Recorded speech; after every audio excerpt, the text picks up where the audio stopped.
கவன்கிருந்து ஆழம் சொல்லும் காணமையிலே காணமையிலே இங்கு காவலுக்கு வந்த வீதம் ஏது கோயிலே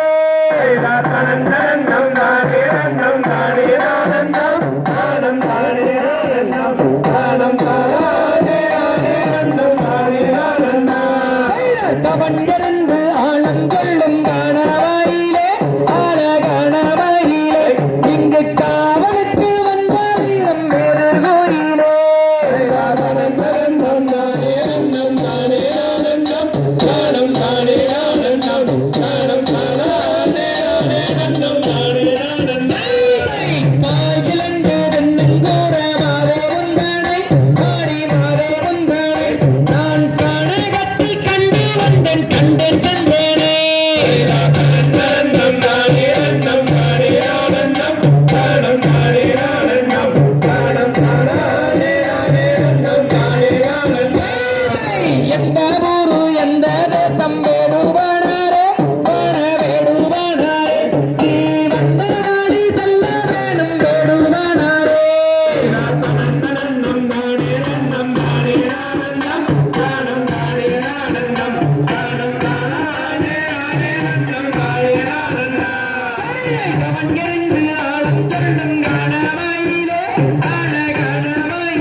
அதற்கு செய்த ஜோதியம் கொண்டோ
அந்த வேங்க மரத்துல பள்ளி என்னமோ ஒண்ணு சொல்லுது அப்படிங்கிறாங்க.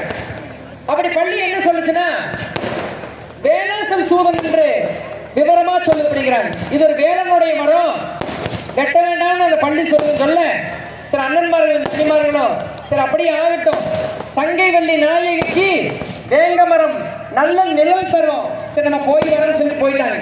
இப்போ அந்த சுப்பிரமணிய பெருமான் எப்படி சொன்னாலும் இந்த பொண்ணு கேட்க மாட்டேங்கிறா. இந்த பொண்ணு எப்படி நம்ம கரம் பிடிக்கும்னு சொல்லி பார்க்கும் பொழுது தன்னுடைய ரூபத்தை மாத்துறார்.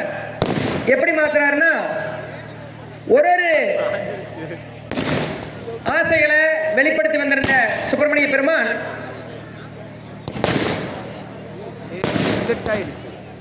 சாஞ்சிடுச்சு